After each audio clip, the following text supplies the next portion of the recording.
I'm going to give just a minute or two for folks to join us.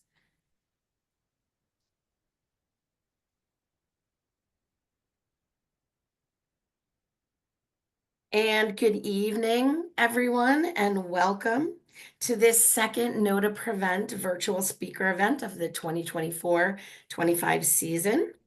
Know to Prevent is a collaboration of youth-focused coalitions and agencies in Westchester working together to provide parents and caregivers with essential tools to increase resilience and reduce risky behaviors among our youth. For more information about the collaborative, upcoming presentations, as well as recordings of previous presentations, you can visit us at knowtoprevent.org. Before we get started, a few quick housekeeping items.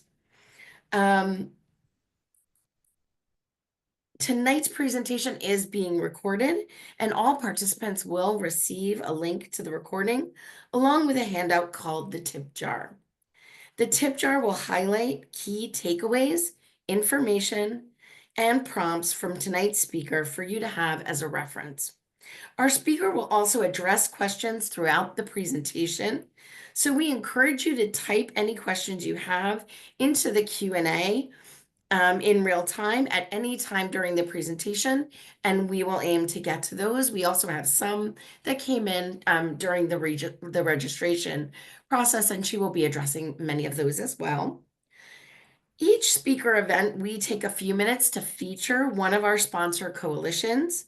So tonight, I'm pleased to be joined by my colleague, Linda Facina, who will talk a little bit about her coalition, and then we'll introduce our speaker, Dr. Laura Kastner. So Linda, take it away.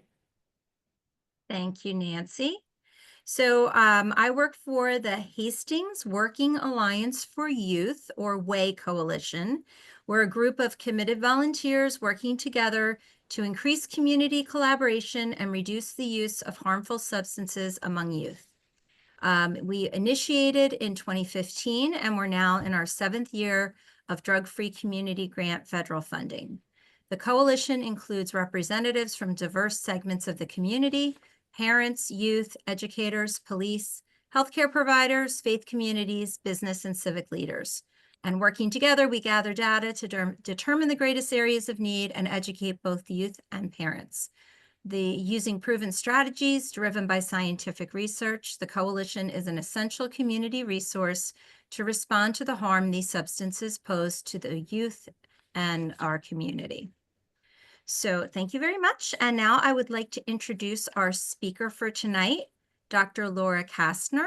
Dr. Kastner received her doctorate in psychology from the University of Virginia. She's currently a clinical professor in both the Department of Psychiatry and Behavioral Sciences and the Department of Psychology at the University of Washington. She's the author of academic articles on such topics as adolescent suicide, sexuality, and mental health, as well as 5 books written for parents about adolescent development and parenting strategies. Dr. Kastner is a frequent speaker at conferences, workshops, and forums on adolescent development and family relationships, and maintains a clinical practice in which she sees children, couples, and families. I personally first heard Dr. Kastner as an expert featured in the Screenagers films, and I'm very happy to welcome her to our Know to Prevent speaker series. So Dr. Kastner, I'll leave it to you. Thank you. And thank you, Linda and Nancy, for shepherding this to this moment of pulling this off. And I'm going to, as I said, I'm going to use some slides to illustrate my points. And hopefully it won't be too boring. There's lots of little graphs and things like that. And I'm going to incorporate at 3 different junctures. I'm going to incorporate questions that have already come in from you all. So it's nice to think I'll be already responding. Okay, we're going to pull this up and hopefully get it on full screen. Start at the beginning. Can everybody see it? Actually, no, it's not coming up. Okay. One more time. Okay, we had this before. Okay, we're going to hit the, we're going to go back to you all. We're going to hit the share. We practiced this, everybody. We really did. Okay, we found it. Okay, there it is. Okay, how about this time? You're Can you see good. it now? Right, Yes, okay. we're good. Okay, and then we've got to get the full screen there from the beginning. Okay, how about now? Yes?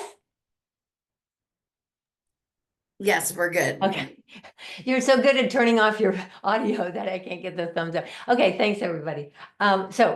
These are some of the issues that we're going to talk about. The best of times and the worst of times. Hate to say it, it can be that for the tumultuous time of adolescence, but they're definitely the best of times as well.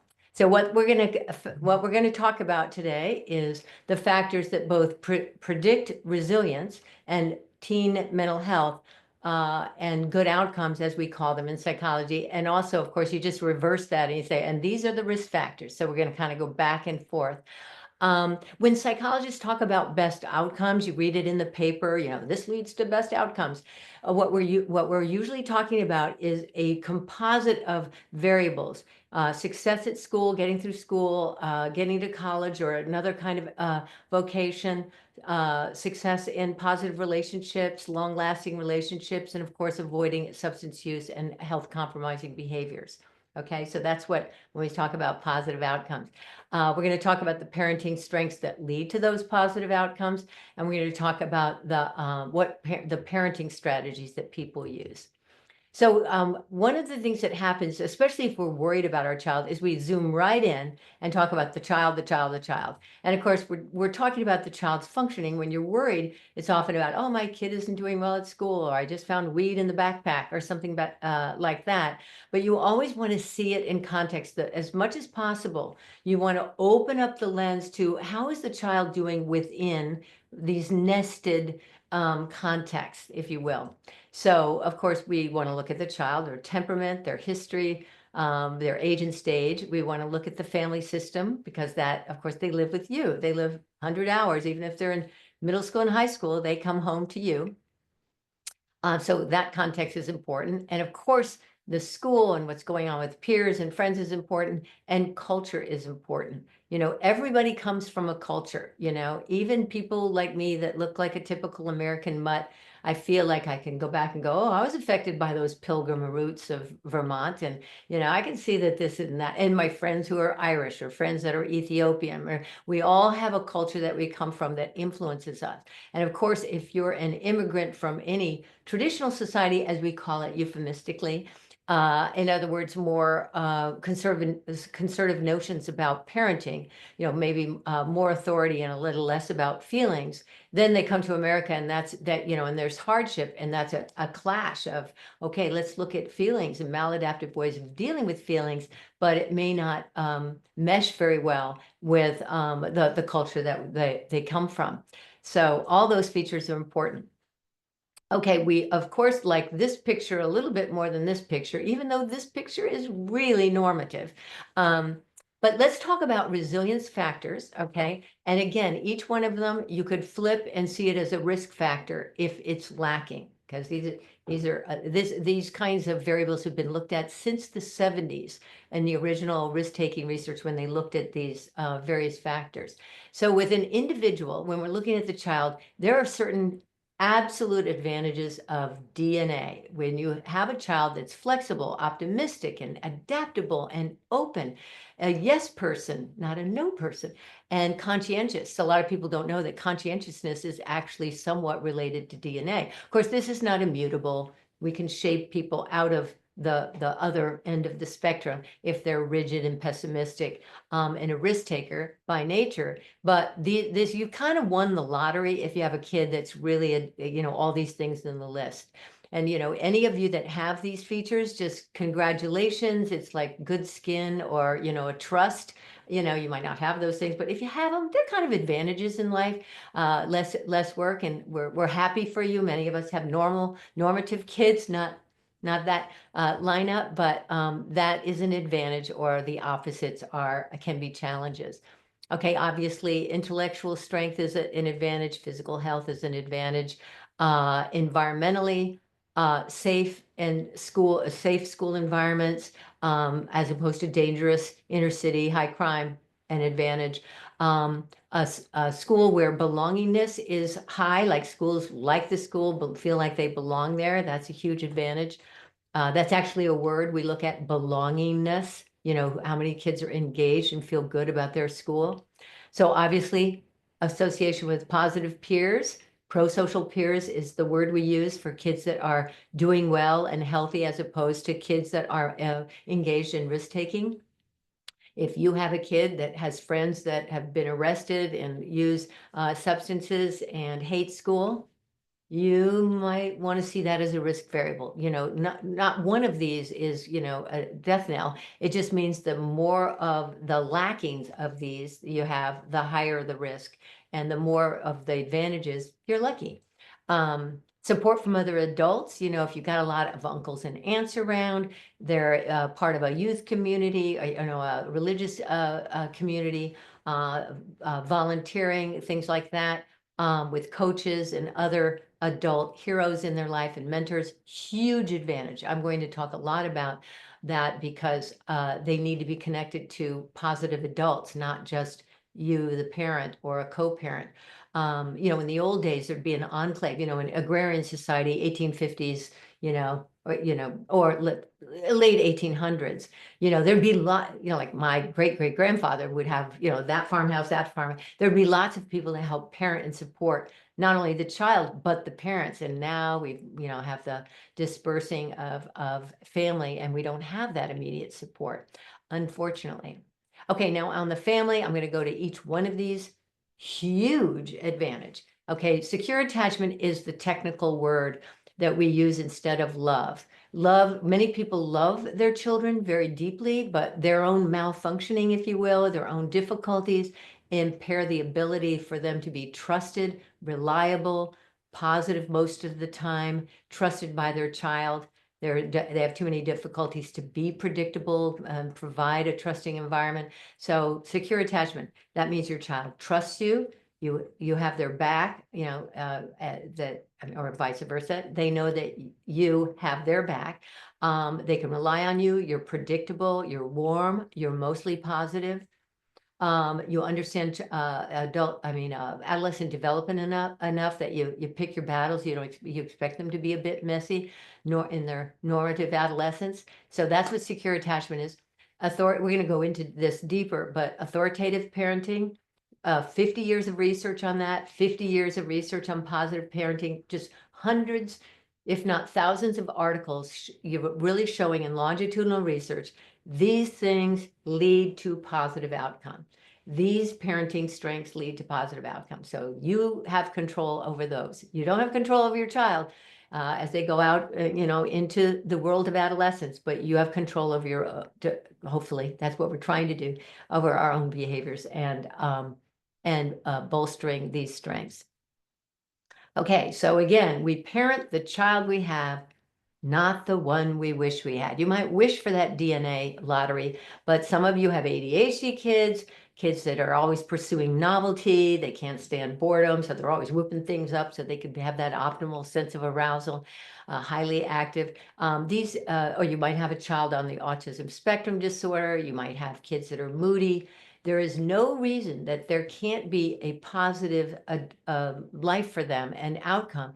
They're harder to raise. That means you have to have extra good parenting skills, because if a child is revving things up and causing trouble to make all that havoc all the time, because that's what is fun for an ADHD kid, they're constantly pursuing novelty, and they can be absolutely successful in life and very successful entrepreneurs.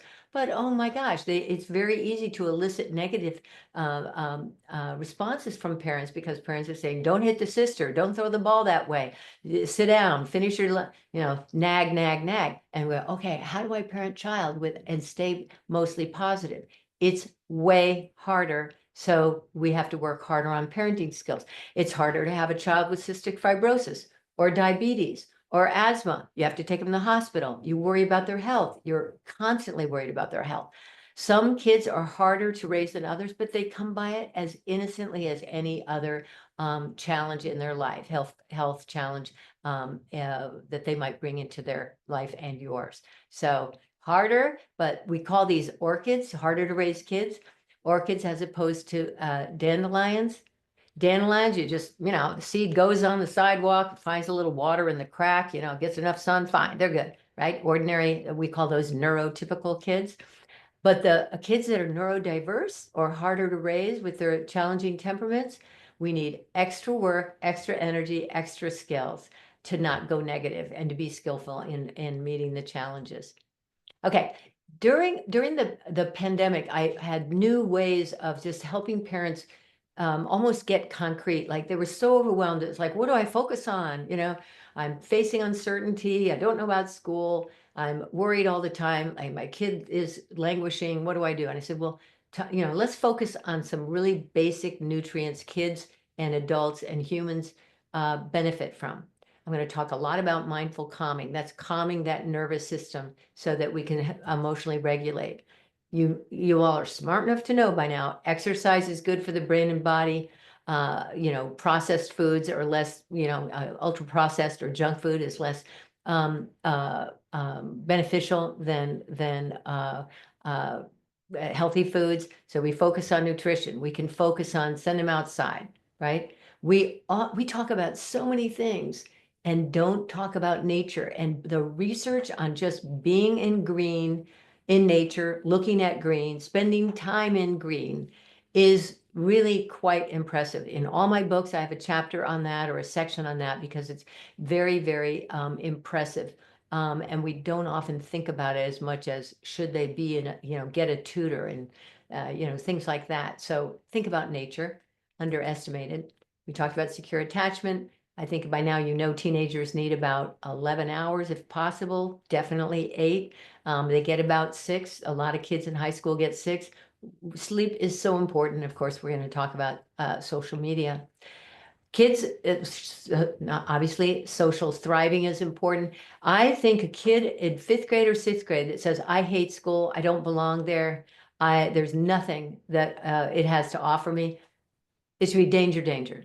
It is not okay for kids to say, I don't belong there. I don't have anything that's rewarding there. Danger, danger, do something about it. Go talk to the teachers, talk to somebody else, but that's not okay. Learning should be interesting. Seeing peers should be wonderful.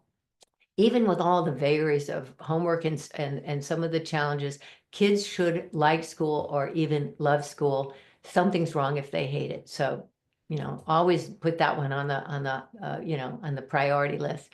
Not too much pressure, but also don't neglect it. If they hate it, it's a risk variable. Obviously, in real life, social connections, not social media. Avoiding that is the only way you socialize. Engagement with school and activities. And the thing we've really got to know is there really is no health without mental health. That's a little slogan we have in medicine these days, because really you've got any of these things that are challenges, it's going to affect body, mind, and soul. So just, always a priority. Okay, so we can talk about that for our children, but let's talk about that for ourselves, or even better, to collaborate with our children about, okay, let's both be on a new routine with sleep, or what should we do about our social media intake. Linda mentioned Screenagers, which was a film made by Delaney Rustin, and now she has a chapter 2, which is about mental health. And she's got on her website, Tech Tuesdays, how you talk to your child about technology. And it's good for us to just converse about all of our intake of social media. So sometimes you can make better sleep or less media, or media rules for the whole family, and we're all going to get healthier. So in the end, assets plus effective parenting, good outcomes. Okay, now another rubric or another sort of heuristic we can use for what do we focus on to get good outcomes. Everybody loves prime numbers, right? I've used this 7 chapters, 7 strengths that lead to good outcomes. It's another kind of twist on what I've already talked about, but it's a little more simple, but it's also more global rather than, nutrition, sleep, they're more concrete. But you might notice 2 things about this 7-part template for success and best outcomes. One is the little red arrow. Without a mostly positive, relationship with your child, a good connection with your child, you cannot influence all those other wonderful things that you might want to influence in influencing best outcomes, right? If you're a tyrant, if you're a nag, if they think you're at them, they don't listen to you. They're not going to want to do negotiations with you about social media or anything else. So that is the North Star, your positive connection with your child. You know, you might say, oh, but they're doing this and that and the other. They're disrespectful. They're rude. They're not appreciative.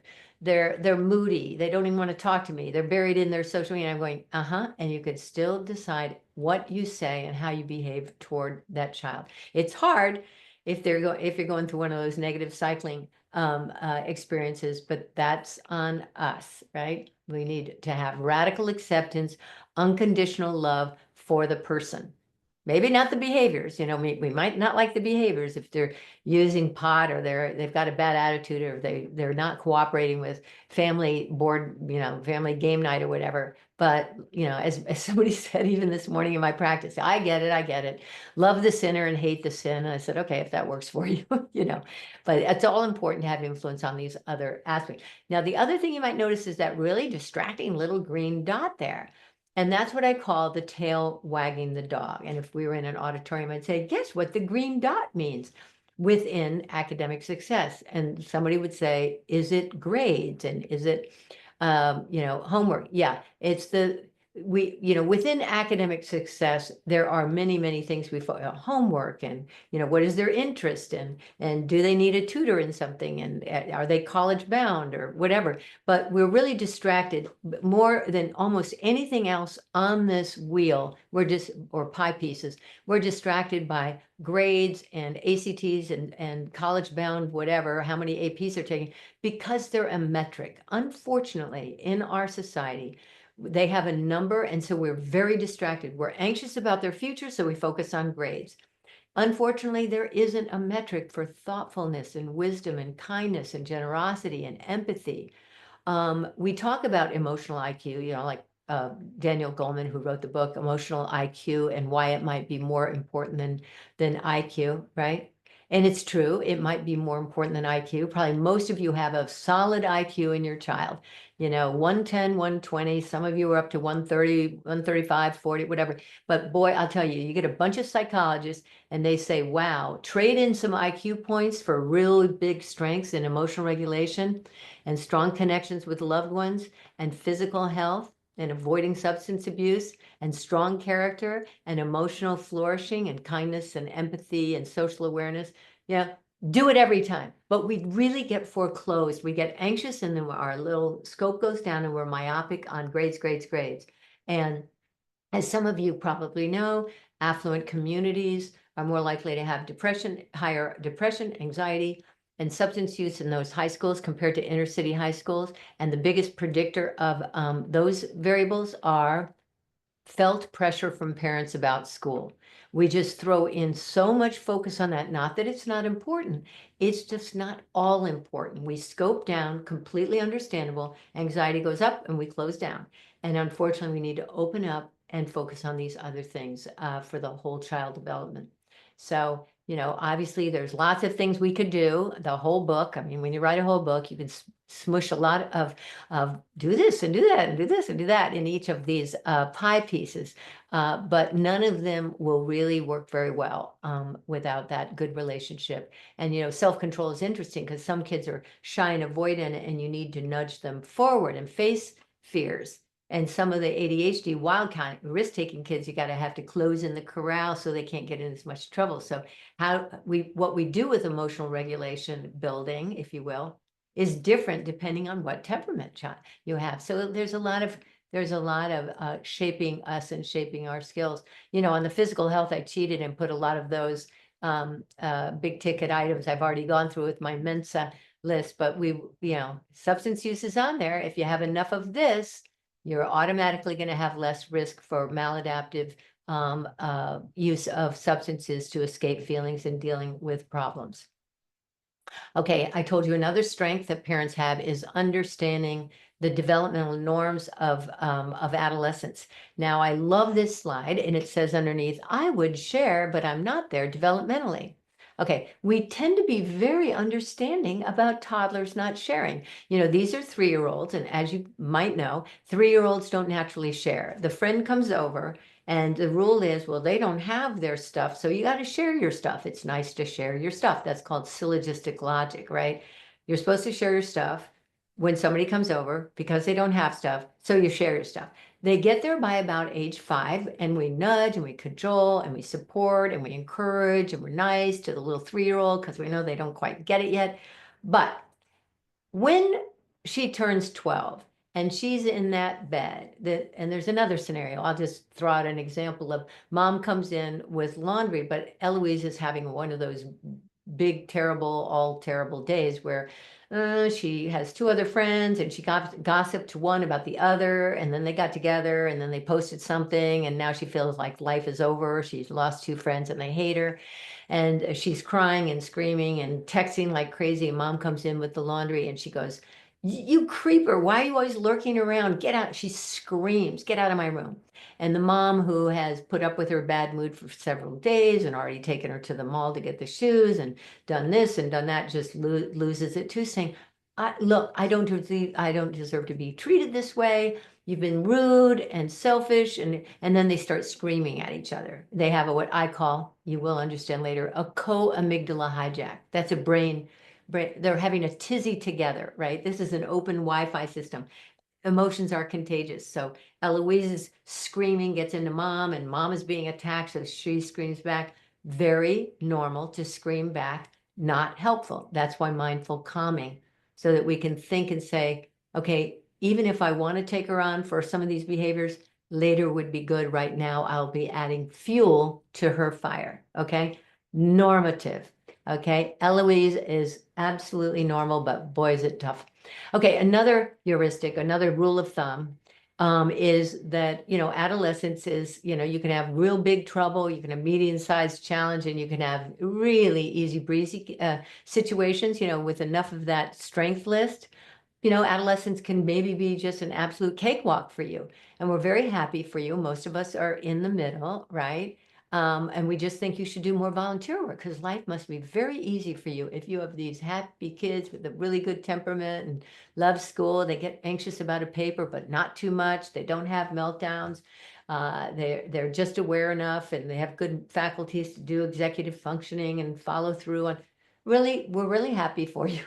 But most of us have kids that, you know, don't do the paper on time, or they procrastinate. What's normative? I mean, I use that word, more likely than not, although not universal and not inevitable, but more likely than not, you're going to have more moodiness, more risk-taking, and more argumentation, more argumentativeness with parents, usually about freedom, social freedom, or in our generation, in this generation, social media, right? I don't want you to be the boss of me, you know, that kind of arguing. So that's normative and part of the challenge. Okay, a lot of people want to know about COVID stress and did it get worse and all the rest. Yes, you even read in the paper this word that we've used forever, that we're all languishing. Almost everybody had a downturn of mental health. We called it the COVID shift. And of course, we also know at this point that even pre-pandemic, pandemic, we've had more suicide, more the uptick in depression, anxiety. So, and then I think most of you know that the Surgeon General, last one, Murty, came out in 23 and had a health advisory that came out of the front of every paper about kids and their mental health and its relationship to social media. And he said, hey, you know, we've 57% increase in suicide even pre-pandemic. The persistent, the majority of kids are having persistent stress and hopelessness, and surveys of right now. And the time between having symptoms and getting help is 10 years, unacceptable. So he was saying he said this is, you know, the crisis of our era, in his estimation. And then he also came out 1 year later, last August, and said, whoa, look at the parents, they're stressed out and they have mental health challenges as well. Okay, so I'm not going to blur you with statistics, but the ones to remember is that 1 out of 5 meets a diagnosis of a mental health problem among elementary school students, and 1 out of 4 among teens. Okay, so yes, we have an uptick. And of course, during the pandemic, you ask parents and they would say, oh yeah, 36, 31, 24, the parents' perception about mental health problems, and of course, up on the boys too. So a lot of what you're hearing is, especially for girls, and girls are more relational and focused on relationships. Boys might be focused on competitiveness, or how do they rate in their body size, or how they're doing in their gaming group or whatever. But girls are very, very focused on, am I in with this group? Do I have friends? Do I have enough likes? Do I belong? Am I going to get kicked out? They're very, very focused on that. And lest you think we're only worried about girls, of course, we're worried about the gaming use and the pornography use of boys. But also, just to throw this out, this is the percent of college degrees, high school, college, MAs and PhDs, and or not high school, but it's implied by bachelors. But look at what's happened since 1970. It used to be 60% of the graduates were men, that's the Black, and 40% women. Now look what's happened. So that's why you're saying, well, we don't want gender wars. For goodness sake, there's plenty to be concerned about with girls, plenty to be concerned about boys. And this is the big one, is what is happening in terms of languishing for boys, that it's down that far. There's lots of theories. I want to recommend that you look at Richard Reeves, Reeves, his Institute for Boys and Men. Just put it into your search engine. It'll come right up and you'll have all the data and theorizing you want. But a lot of it is that boys do not perceive a lot of the occupations that are really the ones of the future in the caring community, nurses and physical therapists and anybody in the healthcare. Those are sometimes called, or teachers, there's called pink, I can't stand that, pink occupations. Oh no, they're not for me. But what is for them? And AI is going to take over so much that they might want to consider. That's a big industry that's not all going to be axed out by AI. That's another subject, but something we think about. Okay, here's a really important slide. Okay, so this is 2000, what is it? 2005, and this is 2020. Okay, 2005 to 2020. And you're saying, okay, we got the depression. This is a depression slide from NIDA, and we're saying it perks along here, and then whoop, goes way up, right? What happened? We didn't have a war in America to explain why depression went up. We didn't have other things. What we had was the adoption, the saturation of the smartphone. So it was a portal into anything all the time. And boy, look what happened to depression, and it's pretty similar with anxiety as well. So 2010 or 2000, between 2010 and 2012 is when a majority of teenagers had smartphones with no limits, because parents didn't know to go to the streets and protest that the companies and capitalism was basically stealing the eyeballs and the mental health of our children. To be quite honest, we just didn't know to regulate it. And of course, now you can see the various industries that rise and fall, because boy, is TikTok up there, but something will take over for that. Snap is still in, Insta still in, and so forth.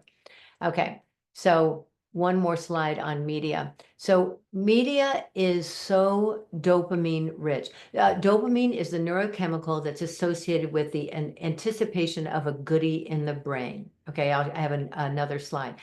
But you also know developmentally that starting in a big way in middle school, I want to belong, I want to be included, I want to be liked. And so this takes advantage of all those developmental needs and tasks of teenagers. And it just pours into the, when people like me and admit me and friend me, I belong, I'm connected, I'm recognized, I'm important, I'm in the know, and I need to know. Okay, so even when you've been ditched or somebody said something negative, or that there's a party going on and you weren't invited, you want to go. It's called negative affectivity bias. And our brains, all of us, when we're driving, if there's a car wreck on the side of the road, we all look. We just can't not look. Moth to the flame, because there might be information there for our welfare. So as a scrawny little species called a hominid, we evolved and we looked for danger everywhere, right? And in its best use, it's a way to get information for survival, to seek safety.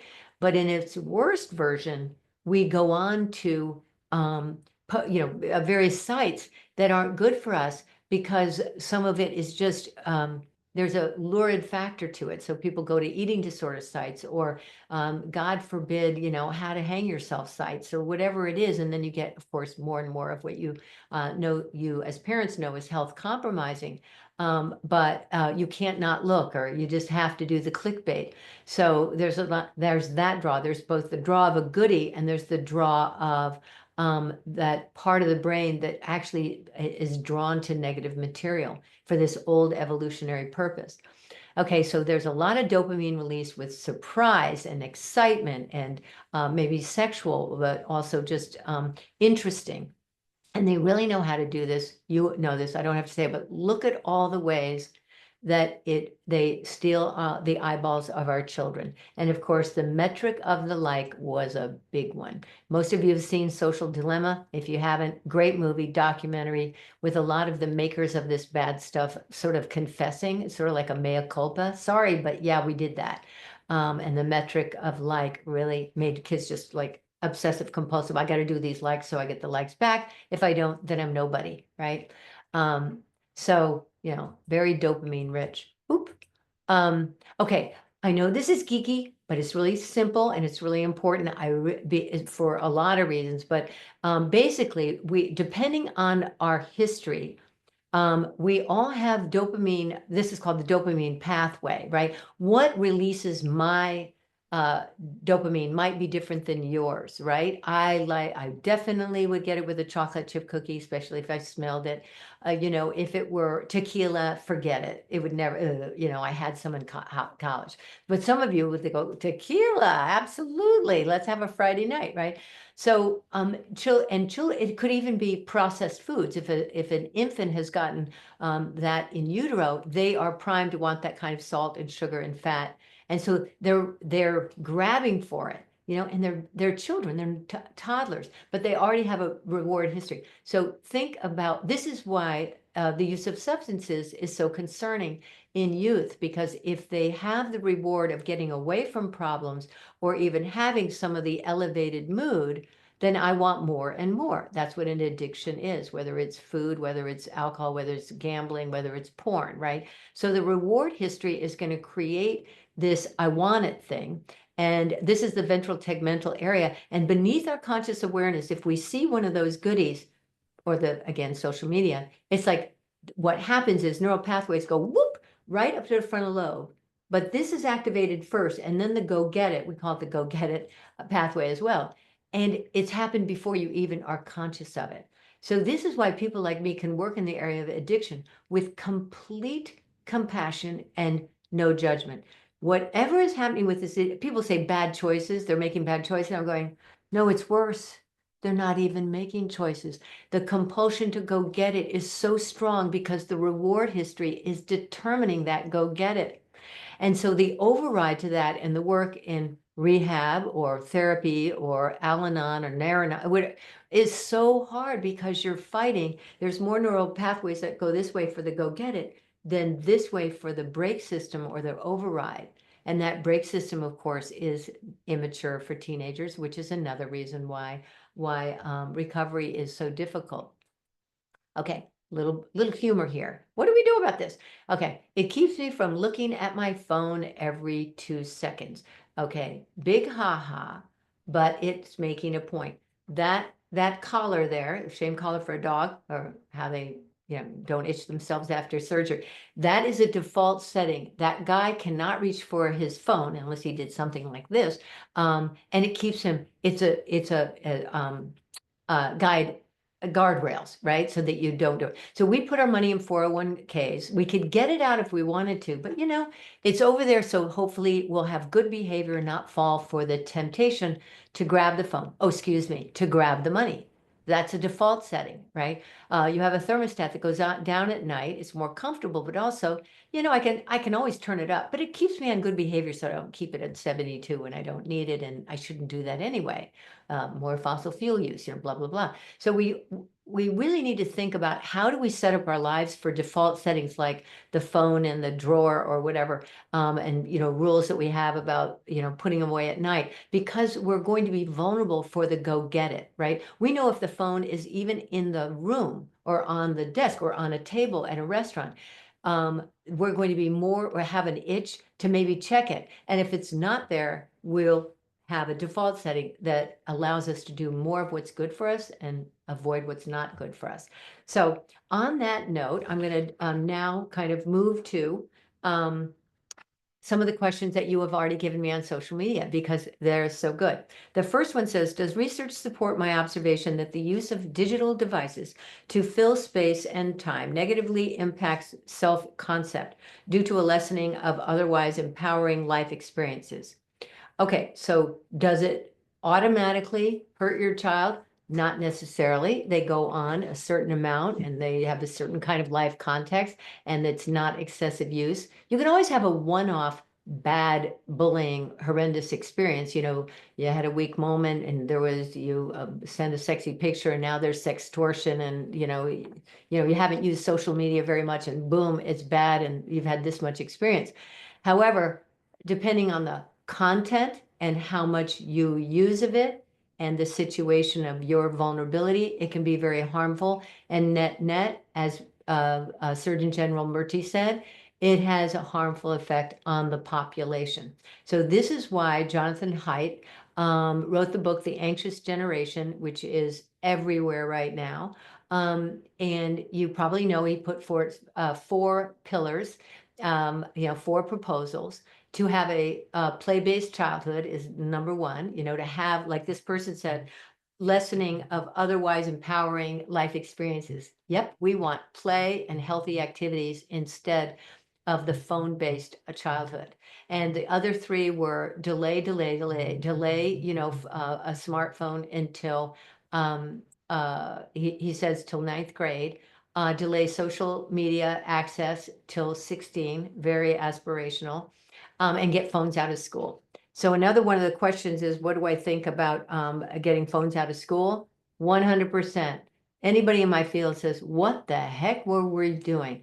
With this dopamine-rich source, right? Of acting this portal into everything all the time, wonderment, dopamine. That's more interesting than a lecture on American history. Sorry, in most cases, maybe a really entertaining teacher in junior year or whatever, but for the most part, it's going to be more dopamine rich. So we need to get them away. Default setting, put it in a yonder, in some office, not even in their lockers, because then you're using time that could be with conversation, making friends, learning how to be nervous about a conversation and work through it instead of defaulting to the phone so I just can take care of that awkward moment. So we don't even want them in their locker, and we want them in the office. And people say, what about danger and school I said, oh, school shootings, how many? And are they really helpful? Most likely not. And for all the damage they do to learning all day, most of us say, hands down, get rid of them. So I hope that and another thing John says is working in collective action so that you move, so any of you, if you are in 5th grade, 6th grade, your kids move as a group to delay. Because if you're the only kid that doesn't have a phone, that's not good too. You'll be isolated, right? So moving as a group to disallow smartphones, have dumb phones for all the fun of getting together and texting is fine in middle school, but that's why he says delay, because you just don't have the brake system and you need all of that, what this parent calls otherwise empowering life experiences, healthy life experiences. Yes. So great question. Second one, should parents be monitoring their children's phone? I never read my son's checks or check what he's watching. He's 14 years old and he's on his phone a lot, exclamation point. Okay, so one of the awkward things about not being in touch with all of you right now is some of you are parents of 17-year-olds and you went, oh my gosh, the genie is out of the bottle, a delay. Okay, sorry, and too late, too little. Thanks a lot. You shrinks, you should have done that research earlier. And You're right. You have every reason to be angry that this got out without our knowing the damage and not and letting companies control our children instead of us. So this is aspirational, what John is talking about in his book. But we start with where we are. If this person has a 14-year-old, she might want to look at his sleep, how much he's using it, and dial it back. But where we really recommend that parents have access to passwords is at the beginning of use. So at the beginning, I believe I always talk in my books about having a learner's permit for driving. So the same thing, parents have all the passwords, they go on to internet with the child. They, have a trial period with the phone and make sure they're conforming to the contract. They have spot checks. And just like social freedom, you give them more freedom on the phone, depending on their track record and their success at being able to have some self-control with it. If you're seeing things go downhill, then you basically, increase the monitoring. If they have violated, done some nasty thing on social media, then you just ratchet it back with the idea that you want to move toward more freedom as they show their capacity to do so. But if they're already responsible about it for the most part, you're not going to ratchet it back just because of this new book by John Haidt. Okay. Even with screen time controls and time limits, the little they do on the screen seems to be detrimental to the mental health. Right. What is the right balance, and what is the right balance between looking themselves up in their, it's locking themselves up in their room and spending time outside of the room. Okay. Well, again, this depends on the child, right? If your child, it's just like substance use. If your child is meeting the goals that I have for that list, that positive peers, doing sports, doing okay in school, participating in family meals, compliant with most of your rules, good with curfew. Yeah, he's 16 and you think he got caught at a drinking party but everything is going pretty well. Then you've got a good balance, right? If you've got some of the signs as you go down that Mensa list of not doing well, then you take another look at balancing. And, the older the child, the more you need to be collaborative. I always say the same thing.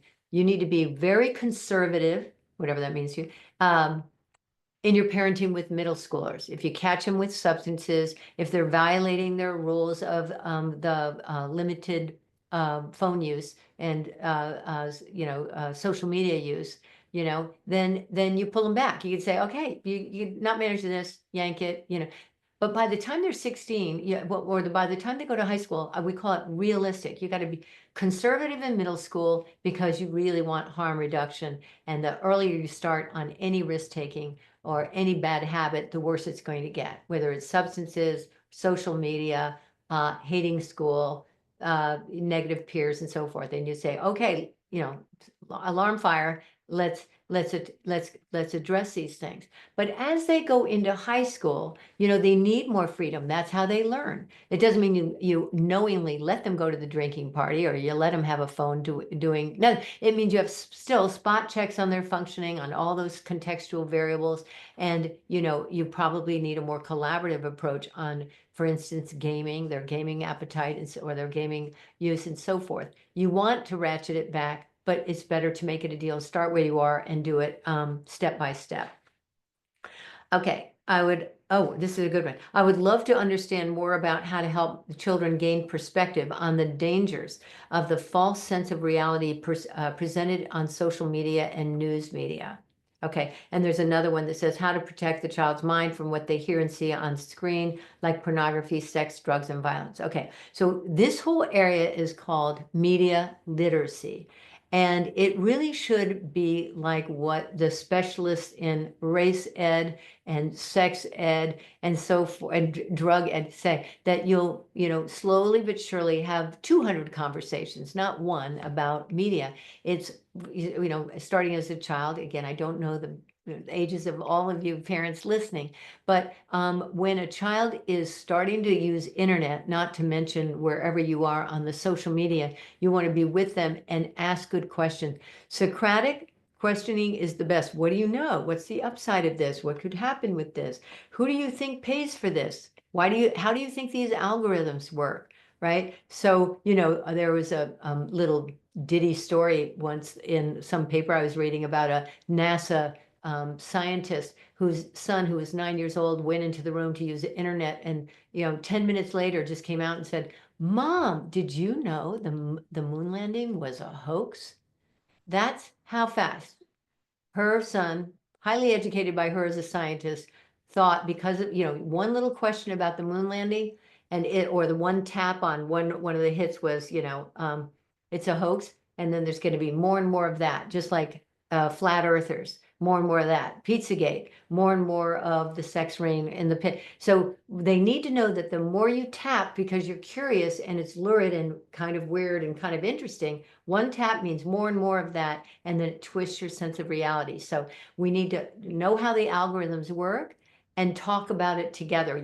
A really good way of doing this is at the dinner table and talk about your own experience, right? I tapped this and I got here and I meant there, and then I had to fight the impulse to click, because then I knew I'd get more of that stuff, right? Or you could tell stories off the media, the one family that's actually suing a social media site was an 8-year-old. I think she's 8. Her name is Nyla, and she was tapping the blackout challenge, how to asphyxiate yourself, and she died. And there's no question that child would not be dead. She was not suicidal. She was interested, tapping, and then she died by suffocation. So that's hard. You wouldn't talk about that with any child, but it's helpful to go, how do these things work? How does that curiosity to click work? We're in it together. In what do we do about these algorithms? So I think media literacy should be going on in every family, and we could stand to learn some of it too, not to mention the hornet's nest of AI. Okay, what do I already talked about banning from schools. Okay, and then there's a question about detoxing from this parent is talking about using a phone in the bed and constant scrolling, and a child's resistance to giving up the phone. Now, again, if that were a 10-year-old with a phone, I'd say yank it, use your authority to say, this is bad, I didn't know, I apologize. If you hate me for 2 days, I get it, because I'm yanking this goody. I'm going to give you music from Alexa. We'll talk about other things to help you sleep. No more phone in the bed. But if it's a 17-year-old, then you got to do a different model. You got to start with where you are. That's why the word detoxing is interesting. Start with where you are and talk with them about, what are you willing to do? How can we support you? Because I can see your mental health is really deteriorating because you're staying up till 2 or 3 in the morning. So, really different for a 10-year-old and a 17-year-old. And we always have to start where you are. One of the things that happens when John gives talks by saying, don't have a small social media until this age, it's aspirational, is so many people get almost demoralized because they've already, had these bad habits, or for so many years. So we need to start with where we are and try to collaborate with the teen. And if you need a clinician, that's fine too. Okay, so let's move on to some of the other material. Okay, families are stressed, not just kids. And so I always say, that's a really nice fish tank. Fishes are only as healthy as the fish tank. And that one doesn't look so good. And it is exactly the same for teenagers and for pre-adolescents and little children. So we got to clean up our act and the ambiance in the family. And sometimes the best investment is marital therapy, not taking your kid. If there's a lot of fighting in the home about things, go get a counselor or something. But often we just want to focus on the kid, not our drinking, not our lack of exercise, not our depression, not our upset with our spouse. Let's talk about the kid's grades. And it's like, oh, that's so hypocritical. Doctor, heal thyself. Parent, focus on thyself. So, all these things really matter for children, because emotions are contagious. Now I'm going to have a couple of stress, like, hang with me. You're not supposed to know all the words on that slide, not to worry. I want you to get the gist of it. The red side is heating up and the blue is calming down. The left side is the sympathetic nervous system. When we get triggered by distressing experiences, whether it's IRS wants to do an audit on you. You just had a hit and run in your car. Your kid is flunking out of school. Your kid just got arrested. It's all going to be what we call an amygdala hijack, which is the little structure, two of them, almond shaped, right behind our eyes in our limbic system. The old brain, we call it reptilian sometimes because it's about 100 million years old. And of course, the frontal lobe and the neocortex is about, 10, 20 for the neo in the front. And, going back, it would be more like 40,000. But 40,000 versus 100 million, much stronger. This is the strongest system in the brain. Even the one searching for goodies is not as strong as the one for threat detection. So when there's a threat, we hijack, and there's a release of adrenaline to fight or flight or freeze. Okay. So unfortunately, what people say, why is there more stress? That's one of the questions. Why is it for children and families?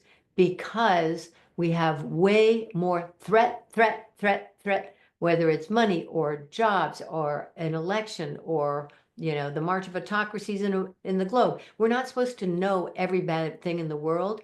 Our brains were developed with what we call Dunbar's number to know about what happens to about 30 to 150 people in our enclave. Okay, going back to 100 million years of evolution, or, let's go for 40,000 of human evolution. We're not supposed to know about every bad thing. So threat. And so that's releasing these catecholamines and the, stress hormones. And then we have, of course, compromised, or we have a hyper response with our inflammatory systems. So we have more asthma, we have more diabetes, we have more heart disease.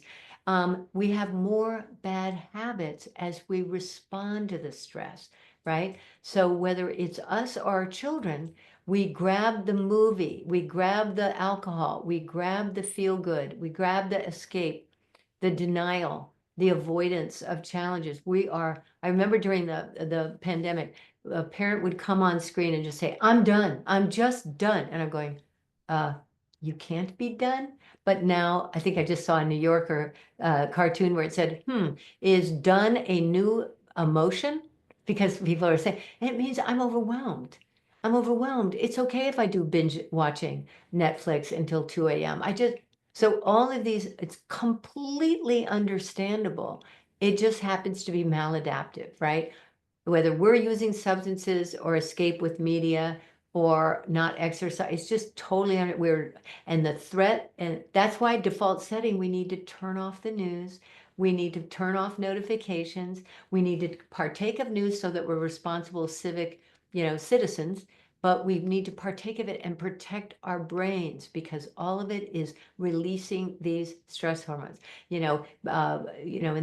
the 70s and 80s, we started to have TVs on later and stores were open later. So you had this constant access of stimulation, food, shopping, other things other than sleeping and visiting neighbors and going to, bowling alleys. And so it's this, when people say, what's happening? It started about 40 years ago.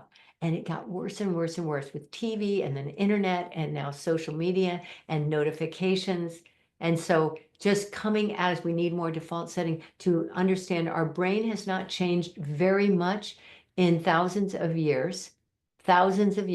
And yet our life and what's coming at us has changed remarkably in the last 50. I hope you don't mind that I talked about 50 years, not 2 years, but you need to take the long range on this. So what do we need instead? Remember my first one, I almost was embarrassed to put mindful calming as my first variable in my nutrient list, because we need to have ways of calming our brain. One is default settings of sparing ourselves the threat. And the other thing is habits that calm our brain. There are lots of them.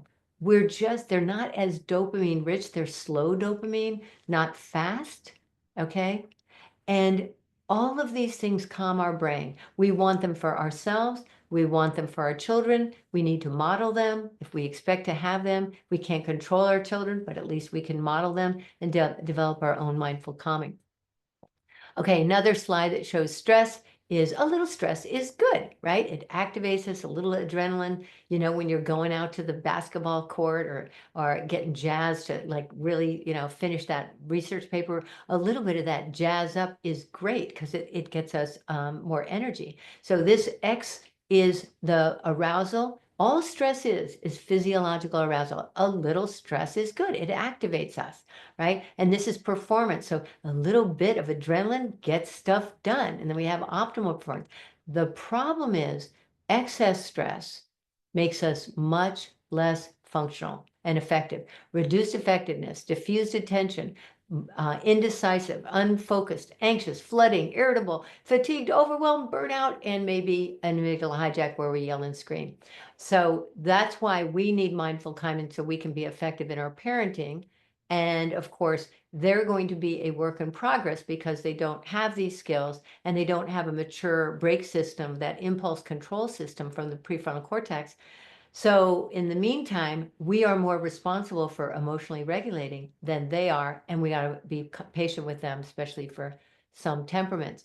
But when Eloise screamed, right, that was just a natural flooding thing because she was so stressed out. The demands of the situation exceeded her ability to cope. Okay, so that's why social and emotional learning and those pie pieces where I put emotions and social are so important because we need to be aware of our physiological arousal, first the awareness of the body, and then choose some calming so that we will slow down and make better choices than our impulses. And of course, extreme thoughts, I'll never get over it, I'll never have friends, I don't want to go to school, my life is over as I know it because I have no friends. So we always have extreme thoughts that go along with extreme feelings. We don't argue about the truth or those feelings, we just appreciate that these feelings drive extreme thoughts. Okay, and little kids, we have them, you know, label, oh, you know, yellow, orange, and red, you know, how bad is this situation? There's Eloise, there's her mother yelling at her about her bad attitude and selfishness. And then dad's upstairs trying to work and he's yelling at mom, like, why are you two, you know how this goes. Everybody has had a co-amygdala hijack where everybody's hijacked at the same time, but it's the worst of moments at home. Okay, just one more geeky slide because I love it so much. Okay, what is an amygdala hijack? It's when you're triggered, you hear this word a lot, triggered, and then this is how insidious it is. Now, I said insidious, I take it back. There are times where it's great that you have a hijack and you bypass the thinking brain and act. A car comes in an intersection, you jam on the brakes. You don't sit there and go, I wonder what the upside and the downside is of braking. No, you bypass it and act. It saves your life, right? This is why it's so strong, because we wouldn't be here today unless we had this system that bypassed the frontal lobe, because it's so much faster to react to a dangerous situation. The problem is in our modern situation, our modern life, we have a ton of false alarms. When Eloise is a brat or flooding because she had a bad day, that is not a dangerous situation, but it's so awful for us to be screamed at like that and accused of being a bad parent and I hate you, that we just react back as if they're, you know, I'm a predator to her and she's a predator to me, and we act without going, she's being a teenager, maybe I should retreat and then talk to her later when she's calm and bring her some tea because she's having a bad day. It's not natural to be kind and loving to somebody screaming and saying they hate you. But if you think about, oh, what could be going on, then you might, you know, make a different decision about responding. However, the way this works is a stimulus, Eloise screaming, right? And all that situation. It goes to the thalamus, then it instantaneously, is it really danger? Yes, it is. Okay, bypass frontal lobe, go to the amygdala, release adrenaline, and then move with, you know, all the systems go to the gross motor. I'm ready for a fight. Okay, now this is why Daniel Kahneman's book is so good. It's been a bestseller for a long time. He's a Nobel Prize winning scientist who talked about the thinking. This is the name of the book, Thinking, comma, Fast and Slow. 500 pages. I can reduce it to this. This is the fast and this is the slow. You have to slow down and have calming to go the slow lane. Fast lane, slow lane. And we love the slow lane. This is called executive functioning. planning, weighing cost and benefits of an action, like mom retreating, going, oh, what could be going on? What should I do? Talk to my husband, maybe my sister, maybe tea, maybe tomorrow. What should I do with Eloise? Or what should I do with Johnny and, the fact that I found weed in his backpack? Oh, I could call my sister. I could take a moment. I could go on the net. I could talk to my friend. I could go to KNOW and seek information, deliberate rather than just attack my kid because how dare he's only 8th grade and he shouldn't have pot in his day pack. Okay, so this is the deliberative slow lane. We want them to develop it, but unfortunately the pruning of the prefrontal cortex at age 13 means that this is kind of like on construction mode. And again, the brake system in the brain, the impulse control, is not mature until age 25. And maybe 27 if you're ADHD. So it's a work in progress. That's why we're trying not to be angry all the time for them acting just like a teenager. Okay, so we've, again, what can we do? We can't control Eloise, but we can control ourselves. We don't want to add fuel to the fire. We want to stay mostly positive. So we don't want to react to they didn't do their chore and attack them for every, what I was going to say, infraction, because there's so many.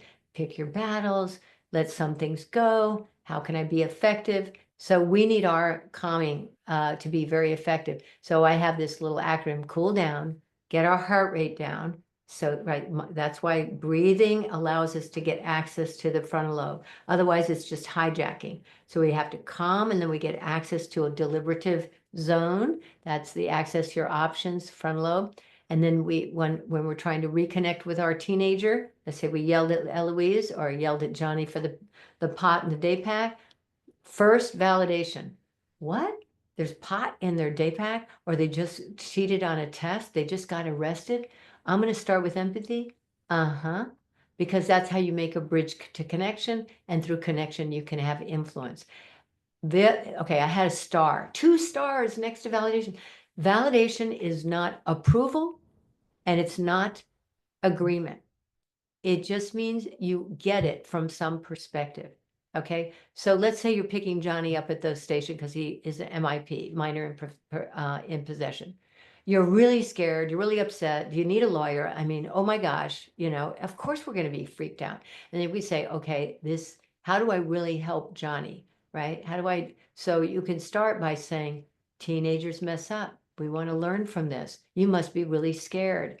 We'll be talking about this. This is long range fix up, but oh, you must be really, really scared. When the cop called me or the cop at the door. You can always choose empathy. You can always choose connection and get to the problem solving next. But right now, reconnection with Eloise or Johnny, first with being empathy because they're teenagers going through a hard time. And then you can, of course, deliberate more and make it. Problem solving is great. It just needs to happen after you connect with your child. We always say connect before correct, right? So that's what this protocol is about. These are breathing techniques. All of us need to know how to mindfully calm. So 4-7-8 is one of my favorites. In for 4, hold on for 7, exhale over 8 seconds. Notice the big breathe in is 4 and the exhale is 8, twice as many. And then you're actually really able to get that parasympathetic nervous system kicked in for calming. But there are many other ways to calm. One of the best ones is called the dive reflex, putting a cold pack on your face or your child if they're starting to panic. Extremely effective. We don't often have a cold pack, but if you can get a washcloth or cold, what happens is, as we evolved in our species, you fall into water, 50,000 years ago, and all the blood vessels go to the gross motor, so you can swim, get out of it. So it's just like, it's a wonderful way to calm. It's magical. Try it sometime. But we should all have, maybe it's prayer and maybe it's, something else that helps calm you, but we should all have our little instruments. Okay, so here's one that applies to many of us in our family of origin. This is the barn where we keep our feelings. If a feeling comes to you, bring it out here and lock it up. I have 26 cousins from Vermont. They love this. That's our breeding and that's our conditioning program too. There's many of us that are therapists in this generation. That's funny. So if this is kind of a funny one, but the point is we want emotional literacy, which means knowing our feelings, labeling our feelings, expressing our feelings in an appropriate way, and then regulating our feelings. And that's called emotional literacy. By escaping negative feelings, instead of seeing negative feelings as information that inform us. If I'm angry with my friend, if I'm scared of my teacher, if my dad is hypocritical because he drinks a lot and he's lecturing me about, whatever those feelings are, how do we work with them so that we don't escape through those negative habits?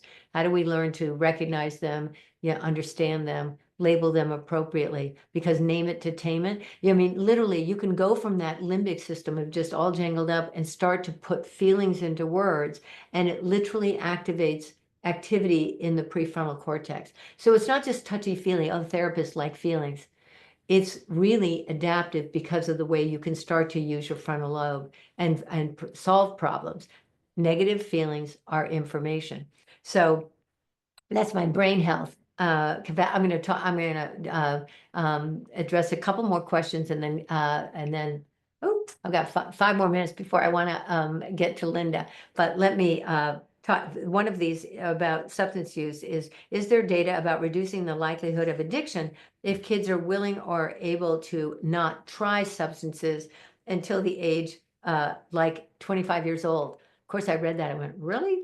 Okay, interesting. If they had said, is it good to try to do whatever you can to delay substance use? I'd say absolutely. That's why I want you to be so conservative about anything in middle school. And then you have to be more realistic. And sometimes if your kid is really high functioning, but they happen to go to drinking parties, you don't approve, but they're going to end up there because you're not like watching their every move. Some independence is good.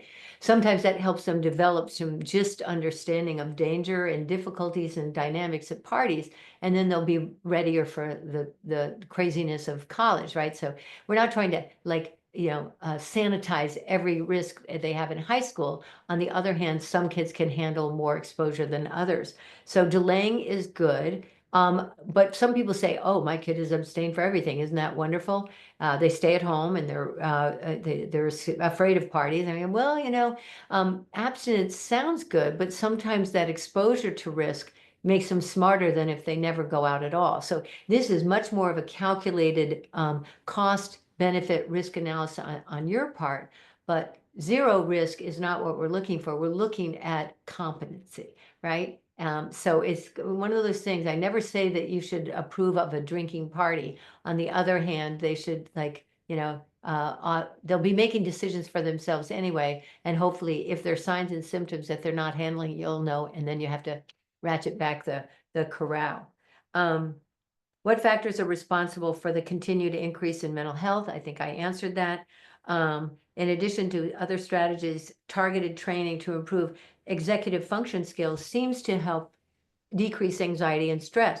How can this be better implemented in later elementary, middle school, and high school? Such a cool question. Okay, executive function skills are what we talked about before. Frontal lobe, planning, reasoning, delivery, getting a goal, sequencing toward a goal, knowing how to get to goal, dealing with the setback to the goal. Many teachers would say, of course, we already do that, right? By having you do an outline and come in, and then you do the rough draft and come in, and you're having due dates all along. And of course, parents with kids with dyslexia, dysgraphia, or ADHD need a whiteboard and do some of this at home. But people might say, well, how does it help decrease anxiety and depression? Well, when you're effective and when you're mastering your goals and being effective and competent at school, your anxiety will go down. And if they can't do this, then that's why we get a tutor or a homework manager, or we help them with the whiteboard. They will feel better if they're meeting the expectations of turning in their work and so forth. It decreases the anxiety and it decreases the depression because they're mastering some of the things they need to do. And I would say that even if we're working with them about their sleep hygiene and working with their social media, is they're going to feel better. And some of this is chunk it up. make a plan, and amend as some things work and some don't. So we hope to do this at home, and we hope that teachers are doing it at school all the time. And it's really a big part of social and emotional learning curriculum. Okay, so let's finish this and hand it to Linda. I've got a couple more. Okay, one of the things I'd say, because then one of the next question is, what should I say and not say to my child? I'd like to communicate better, but it's really hard. Okay, this is a test. If your child has those faces on, do you say, wipe that look off your face, that's disrespectful? Or do you say, I think this is when I shouldn't try to control their feelings. I shouldn't waste one of my negative feedback. You know, you want to keep the positive feeling bank account high. You want to keep the negative low. Why would you waste it on the look on their face? It might bug you, but this might be a good time for WAIT. That's a good little mantra for parents. It means, why am I talking? Don't waste your negativity on their negative emotions or their grumpy faces as much as we might be triggered by it, but might be time for our mindful calming. I love this Ken Larson. Oh, you know, the dog. Okay, Ginger, I've had it. Stay out of the garbage. Stay out of the garbage, Ginger, or else. And what does the dog hear? Blah, blah, Ginger, blah, blah, blah, Ginger. I really believe, and I actually remember my father lecturing me and saying, Laura, you need to think before you act. He would say, let's have meetings in the garage every night at 5 p.m. I think I was in 3rd grade. And it would really, it didn't hurt me. Well, it probably did a little bit, but I just would think, God, it would just like in one ear, out the other, blah, blah, blah. So much of our nagging is just blah, blah. So we need to really think about our words and how important they are, but also don't waste them on nagging if it's not effective. Okay, so a lot of blah, blah, Ginger. Okay, now I want everybody to think about something that really bugs them or worries them about their child. Something you really want to change. You know, their attitude, maybe they are using a vape pen and you're really worried about that. Maybe their grades. So think about that. And then I want to show this very important slogan that I hope will inspire the parent that asked that question. You might be right, but are you effective? So much of our word count is we are right. You know, grades are important for college. You know, when you don't finish your homework, you're short shrifting and that won't be good for you. Your school is your responsibility. You know, it's very rude to the community that you forget your chores and then I have to do. All of that is right. But then we have to think, does that help? Okay. I think we would really be able to diminish that negative, the bank account of negatives if we just thought, I might be right. I am totally right. But is it effective when I'm ranting about this and that? I think the word count would go down. I think the negatives go down. And then that 5-to-1 principle of positive parenting would work out better. The same thing goes with whatever you want them to change. You always want the change agenda to be less weighted than the acceptance. They want the message of, I accept you exactly the way you are, and I want you to do better. But the acceptance, the positivity, the unconditional love has to be heavily weighted. Okay. I accept you exactly the way you are. And I know you want to do better. I accept myself exactly the way I am. And I want to do better. It's true for all of us. Okay. There's the mostly positive pie chart. You know, mostly we should just be enjoying being with them. Then we have our routines that we influence. We have our praise, and a very small amount should be consequences and punishment. Okay, there's the 3 legs of the, you know, authority, boundaries, limits, consequences. Routine is the authority, boundaries. And then we have the authority, we have the warmth that we talked about. And then as we said, the respect for feelings. They might say, I hate you. They might say, I hate this. I hate my brother. And you go, wow, they're tough. I know. Yeah. Family relations. Oh God. Family relations, it's going to have hateful, those moments, you know, and you don't like the hate word, but you know, you trust that it's a moment.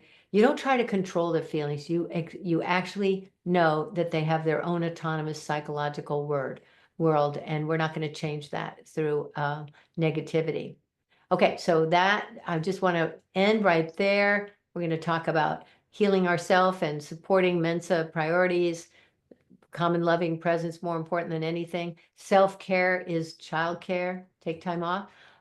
Worries, you can always consult, right? I mean, I talked about a lot of enhancing things, but you can always consult with somebody else. Okay, on that note, I am going to stop sharing and talk to Linda for a few minutes. Or I think Nancy has some comments first, right, Nancy? Oh, there we go. That's not working well. We're just gonna hop on real quick. First of all, I want to say on behalf of Linda, myself, the whole No to Prevent team, Dr. Kessler, thank you so much for an incredible evening of just so much information, so much for people to think about. I am going to pop up very quickly, just a quick slide before we dive in. And I do want to share that Dr. Kessler did spend a lot of time responding to questions that came in ahead of time during her presentation, which is why we're a little on the shorter time for Q&A now. But we do have a couple that came in that we want to get to. But before we do that, I'm just going to real quickly bring us back to just remind folks that it is really helpful for us in terms of our planning. If you take a minute to take our very quick 5-minute survey that helps us understand your thoughts about tonight's presentation. And those are also helpful for our presenters. They often like to hear folks' feedback, so we encourage you to share that. It helps us as well in terms of knowing how to plan for future presentations. We also want you to remember to be on the lookout on the No to Prevent website. If you have registered for tonight, you will automatically get an invitation for our next to register for our next session, which is going to be about empowering parents and caregivers navigating co-occurring disorders with Stephanie Marcasano from the Harris Project. We look forward to that in April. And without further ado, I'm going to hand it over to Linda so that Dr. Kessler can respond to a couple of the questions that came in during the presentation. Hi, thank you, Nancy. So there actually weren't too many, which is great. So let me dive right in. One of the first ones that popped up right when you started, I find this an interesting question. One of our audience asked if there is such a thing as sundowning for teens when it comes to mood swings and mental health. And I know this is certainly a concept we see in our parents. Many of us have aging parents, but I'm just curious whether there is something similar when it comes to youth. Okay. I'm smiling because, like you said, it's used with elderly, and it can really be a very, very serious condition with violence associated with dementia and so forth. I'm smiling because the word that we've used forever, like going back 50 years, was arsenic hour, which is, let's be funny a little bit, and then everybody goes, now arsenic hour is 5 p.m. Got that, but do we want to give the arsenic to the kid ourselves? It's just so terrible at 5 p.m. So all joking aside, there's an amazing book called Willpower by Roy Baumeister, B-A-U, Meister, and John Tierney, and it's called Willpower. And part of what they studied for 30 years, so it's filled with research. I just, of course, love it, being the geek that I am. 30 years of research that shows that our central nervous system literally wears down during the day, and it absolutely is at its lowest at 5. And I love this question because and I don't like the humor of arsenic. That's kind of morbid. But the reason why that's been around forever is parents are at their lowest ebb and children are at their lowest ebb. And that's when we get to see them. First, we got to get them up and out. Then we get to see them when they're at their worst. I mean, what about the best? This is also relevant for us and workers in general, or anybody that wants to get good stuff done, because we are at our best in the morning. All of us. People say morning, night person. Yes, there's something to the lark and the owl and all that. But after you exercise or take a shower or have your breakfast, 10 a.m. So actually school is getting the best of them. It really is. And what happens is when you look at moods, because you're studying a whole population, there are thousands of people in these studies, at 5 p.m., whatever our temptation is, we're most weak for it. If you have a shopping problem or a casino problem or whatever's going to happen, it happens at 5 p.m. Just low it. And then as it turns out, the glucose, because this is like the brain is a glucose sucking machine, right? So you give it the glucose enhancement of a meal, right? And then you just get this uptick of mood at, in the evening. And then it goes down again. But yes, yes, yes. And it's true for adults as well. We have that break system. We have more maturity, and we probably don't look as bad as teenagers and children, but we're all worn down to some extent from 3:30 to 5. So yes, your reality is right on. And sometimes that's why the good thing to know about is, their CNS, the central nervous system, is kind of at its lowest ebb. So maybe I'm going to let some of the riffraff go, especially then. And then maybe we're going to have that talk after dinner, right? Get them after dinner a little. And the other amazing thing about parenting is, I don't know why, well, I kind of have my thoughts, but when you're in bed and you really want to relax, that might be when they come and they want to talk, and you're going, wait, I need to go to sleep. But I think they enter on that opening of ours because maybe we're less threatening because we're tired, or maybe it is because their system is just quieting down a little bit and they're feeling vulnerable and they want to reconnect, and maybe can talk through the dog or something. But I think we're less dangerous because, a lot of parents, you know what I mean by dangerous? Like if it's in the car and they say something like, man, I feel really bad in that friendship group, or, I really have to tell you, I kind of want to drop soccer. Then we might go, oh my God, time for bonding, and we might be too hungry. So sometimes if we're kind of tired, we're less threatening than when we're eager. That's my theory on when they always come into the bed and they're willing to talk at 10 p.m. But yes, the central nervous system wears down by 5 p.m. Okay. Right on. Thank you. I think we're just going to have two more, and we'll see if we can get to those real quick before we end. One of our audience asked, when you had this slide up about the different pathways in your brain, the fast versus the thinking slow, they asked, how do SSRIs impact these pathways? Is there? Well, the way to look at it, SSRI, that's a serotonin reuptake inhibitor.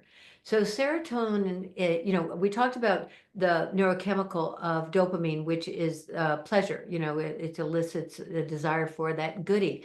The serotonin is a calming agent. We don't fully understand how SSRIs work, but we know we're quicker. We're not as quick to react. It slows down that threat system. So if you think about rating your distress on a 1 to 10, and you're really like not in a good state a lot of the time, and then triggers can really make you flood easily, you have a couple more points before you flood if you take a SSRI. So it slows down that amygdala system, and that is why sometimes people find that their memory is better, school is better. I mean, you don't have a tiger after you. Right? You don't have that trigger going on. So if you don't have the tiger coming after you, you can do school better. You can be more tolerant with your parents. You can maybe be less insecure with your peers. This isn't an advertisement for SSRIs. It just means that when your kids meet criteria for depression or anxiety, it might be an option. Talk to your practitioner to weigh those costs and benefits. Great question. Great question.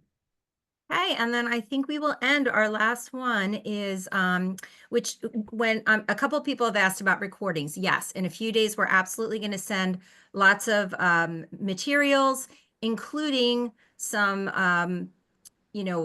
sites for referral services in our area and therapists that are licensed to do this work. So the last question I think it seems appropriate to end with is some advice for a family who feels their child needs to see a therapist and they refuse, and they're asking for some suggestions on how they can help.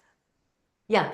Okay. So usually if a parent thinks they need to see someone, and let's say small, medium, and large, if they have signs of anorexia, it is clear, go as soon. If you caught them, if you are aware that their regular use of substances is every day and they need it to cope, then that's large in my mind. But sometimes it's the moodiness is, they're feeling bad about their friends, they're starting to withdraw, they're saying that they're kind of hopeless about it getting better. That might be beginning to, I think they might have a depression. I'm really not liking, they're failing to thrive.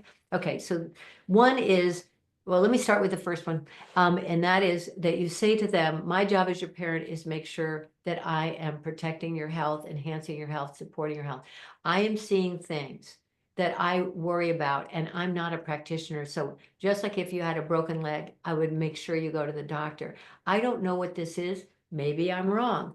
I need to know that you are in a healthy place. So I need to hire a professional. So without your input, we can't make that decision. Maybe you'll go a couple of times and you'll be right. This is a passing phase, but we don't know, and I can't take the risk. So I'm going to insist that we try it for a couple of times and have an evaluation, and then we'll take it from there. But it's 2 hours of your time, and I think you could spare it. This is not a person with 5 heads. They can be nice people, but 2 hours, I think you can handle it. So I would be a soft touch, and then on it with its drugs or an eating disorder, I would say if there are 2 parents or one, the key I say is you're calm, you're confident, you are unambivalent, and you insist that they come for the evaluation. So you really muscle in a whole lot more when it's really extreme signs of health compromise. So that's how I approach the 2. A little softer on the mild and a little heavier, but real confidence, and always consider bringing a loved one. If you are a single parent, take your brother, take your father, take a friend. If you're afraid of, oh, they're going to resist, say, we love you, we care, we insist. It's an evaluation. It's going to happen. It's amazing how much more power parents have when they're calm and absolutely resolute, and you might need a sidekick to help you with it. Okay, well, it is exactly 8:30, and I want to thank you, Dr. Kastner, and everyone you. for staying Thank you. on and listening. We will definitely be following up with some materials and the recording. So thank you to everyone, and enjoy the rest of your evening. Thank you. Take care. Thank you, everybody.